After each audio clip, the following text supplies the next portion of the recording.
Welcome back नाज़रीन। Bulletin जी बाक़ायदा शुरुआत कंदासीं इन अहम ख़बर सां। सिंध हुकूमत जो कराची पोर्ट टर्मिनल खां जाम सादिक पुल ताईं एक्सप्रेस वे ठाहिण जो फ़ैसिलो कयो वियो आहे। ही नओं एक्सप्रेस वे 12 किलोमीटर मथे ठहंदो, बाक़ी हेठि हूंदो। वॾे वज़ीर जो इहो चवणु आहे रोड खे केपीटी टर्मिनल खां जाम सादिक पुल वेझो मलीर एक्सप्रेस वे सां मिलायो वेंदो। केपीटी खां जाम सादिक पुल ताईं पोर्ट खे हेवी ट्रैफ़िक लाइ मोटरवे ताईं रस्तो मिली वेंदो। प्राइवेट पार्टनरशिप तहत ही सिंध हुकूमत पंहिंजे वसीलनि मां रोड ठाहींदी। वॾे वज़ीर मुराद अली शाह जो चवणु आहे मनसूबनि जे पूरी अलाइनमेंट ठाही ॾिनी वेंदी। वॾे वज़ीर इहो चयो आहे। वॾे वज़ीर मुराद अली शाह जी सदारत हेठि पब्लिक प्राइवेट पार्टनरशिप बोर्ड जो 45हों इजलास थियो। इजलास में सूबाई वज़ीर secretary Asif Haider Shah, advocate general Sindh ऐं ॿियनि शिरकत कई। इन ई हवाले सां तफ़सील ॿुधाइण लाइ असां सां लाइन ते मौजूदु आहे कराची में आवाज़ न्यूज़ जो रिपोर्टर आमिर सुप्रो।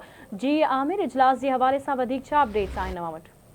जी बिल्कुल, सिंध के वॾे वज़ीर सैयद मुराद अली शाह की ज़ेर सदारत पब्लिक प्राइवेट पार्टनरशिप जो 45हों इजलास थियो आहे। इजलास में जेको आहे वज़ीर मुशीर तोड़े खाते जा जेके अमलदार आहिनि उहे शरीक थिया आहिनि। इजलास में डॉक्टर अज़रा पेचियो, नासिर शाह, सईद गईनी, ज़ियाउल हसन लंजार ऐं ॿिया शरीक थिया आहिनि। इजलास में फ़ैसिलो कयो आहे त सिंध हुकूमत कराची पोर्ट टर्मिनल खां जाम सादिक पुल ताईं एक्सप्रेस वे ठाहिण जो फ़ैसिलो कयो आहे।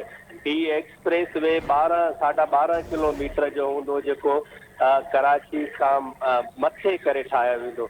रोड केपीटी टर्मिनल खां जाम सादिक पुल मलीर एक्सप्रेस आहे ही रोड मिलायो वेंदो, जंहिंसां केपीटी जी जेकी ट्रैफ़िक आहे उन ते हुन मोटरवे जी तरफ़ बाआसानी हली वेंदी। वॾे वज़ीर जो चवणु आहे त प्राइवेट पब्लिक पार्टनरशिप तहत ही जेके सिंध हुकूमत पंहिंजनि वसीलनि मां रोड ठाराईंदी। वॾे वज़ीर इहो बि चयो आहे त मनसूबे जी पूरी अलाटमेंट ठाहे ॾिनी वेंदी, उन खां पोइ उन ते जल्द कमु हलायो वेंदो। वॾे वज़ीर इहो बि चयो आहे त वॾे वज़ीर जो इहो बि चवणु आहे त प्राइवेट पब्लिक पार्टनरशिप सबबु जेको आहे ही जेको 12.5 किलोमीटर रोड ठाहे वेंदो केपीटी खां जाम सादिक पुल ताईं। उहा जेकी हेवी ट्रैफ़िक आहे उहा बाआसानी M9 ते निकिरी वेंदी शहर खां ॿाहिरि। ठीकु आहे, मुंहिंजी महिरबानी आमिर अपडेट करण लाइ।